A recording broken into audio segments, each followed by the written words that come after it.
దివ్యవాణి TV ప్రేక్షకులకు, కథోలిక విశ్వాసులకు క్రీస్తునాథుని నామమున శుభములు. క్రైస్తవత్వం కేవలం ఒక మతం కాదు, అది ఒక జీవన విధానం. ఈ అనంత జీవకోటిలో మనిషి కేవలం ఇతర ప్రాణుల్లాంటి జీవి కాదు.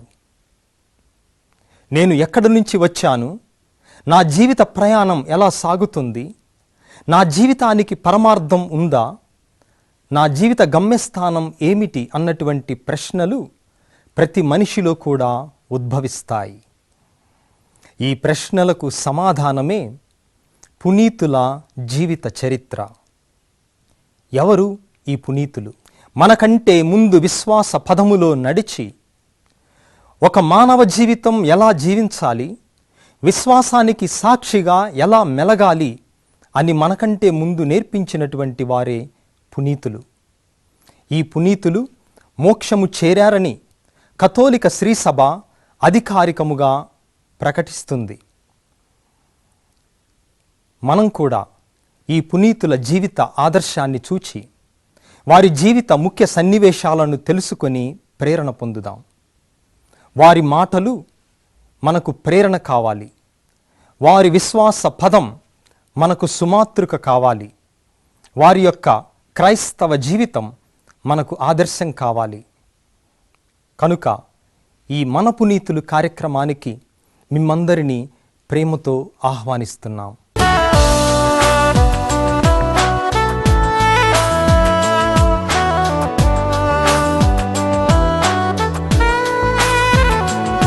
క్రీస్తునాథుని యందు ప్రియమైన సహోదరి సహోదరులారా, కథోలిక విశ్వాసులారా, మీ అందరికీ ప్రభు క్రీస్తు నామమున శుభోదయం. ఈరోజు ఫిబ్రవరి 2వ తేదీ. కథోలిక తిరుసభ సాంప్రదాయ ఆచారం ప్రకారం బాలయేసును దేవాలయములో కానుకగా అర్పించబడినటువంటి పండుగను ఈరోజు మనం కొనియాడుతూ ఉన్నాము. కొన్ని ప్రాంతాలలో ఈ పండుగ కానుక మాత పండుగ పేరిట పిలువబడుతూ ఉంది.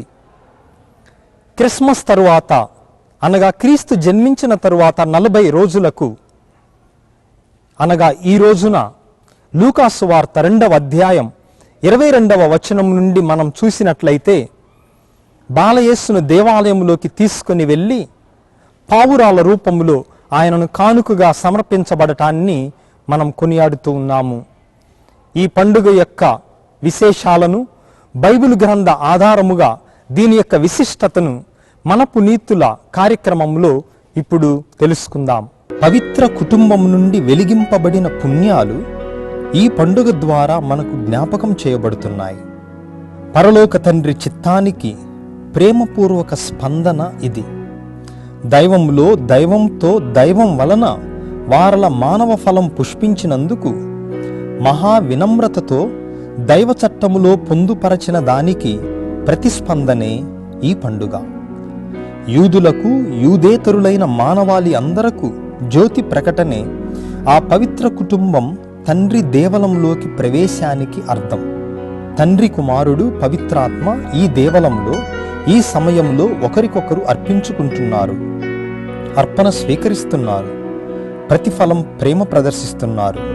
ఆర్చ్ బిషప్ గారైన ఫుల్టన్ జేషిన్ గారు ఇలా రాస్తున్నారు: ఇది మొట్టమొదటిసారిగా అర్పింపబడిన మొదటి దివ్య పూజ.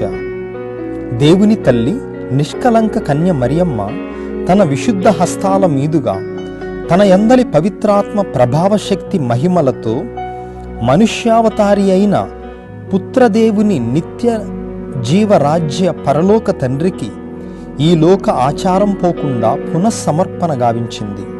ప్రతి పుష్పానికి క్రింద 2 ఆకులున్నట్లు, అందాన్ని ఇనుమడింపచేసినట్లు పునీత జోజప్ప గారు 2 యువపావురపు గువ్వలున్న పంజరాన్ని చేతపట్టుకుని ఉన్నారు.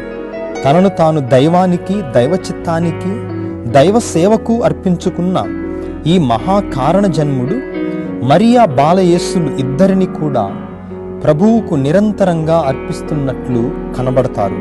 తమది ఈ లోక సంబంధంగా బీద కుటుంబం, దీన మనుష్యులు. అదే జోజప్ప గారి చేతుల్లో పంజరం, కర్ర, దుస్తులు, పెరిగిన గడ్డం వంటి ఆకృతి ప్రదర్శితమవుతుంది. తమను పేదరికం, దీనత్వం, పరిశుద్ధతను దేవునికి పునరంకితం చేస్తున్న దృశ్యమిది. ఈ అంకిత కుటుంబం శ్రీ సభకు తొలి కుటుంబం.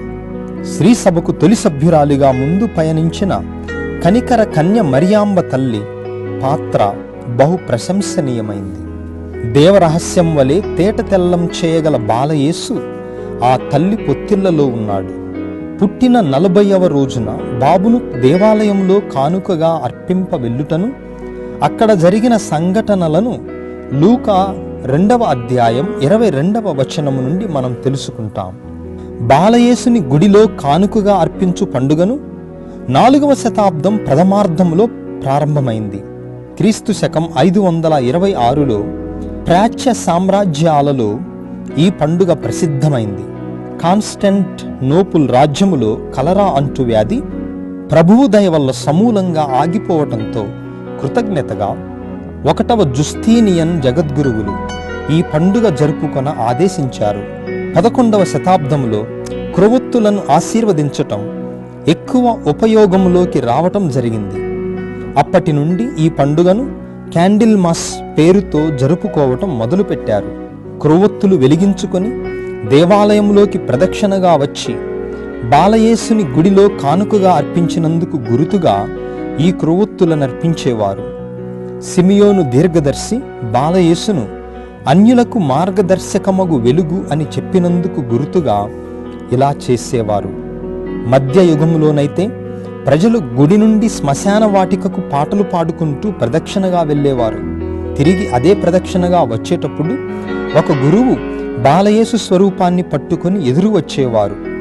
ఇక అందరూ జకర్యా పాడిన ప్రవచన గీతాన్ని లూకా 1వ అధ్యాయం 68 నుండి 79 వచనాల వరకు ఆలాపించుచు లేక చదువుచు గుడిలోనికి ప్రవేశించి పిమ్మట బలిపూజలో పాల్గొనేవారు. ఈ పండుగ ద్వారా మనం కూడా దేవునికి కానుకగా అర్పించుకుంటూ ఇప్పుడు ప్రార్థిద్దాం. ప్రార్థించుదము. కరుణా స్వరూపులైన పరిశుద్ధ తండ్రి, ఈరోజు బాలయేసును దేవాలయంలో సమర్పించినటువంటి పండుగను స్మరించుకునేటటువంటి అవకాశాన్ని మాకు కలిగించినందుకు మీకు కృతజ్ఞతల స్తుతులు అర్పిస్తూ ఉన్నాము.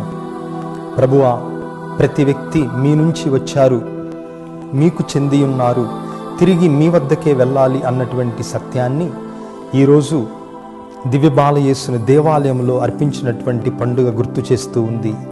మా జీవితములను కూడా మీకు అర్పించుకునేటటువంటి విశాల ఉదారమైనటువంటి మనస్సును మాలో కలిగించండి.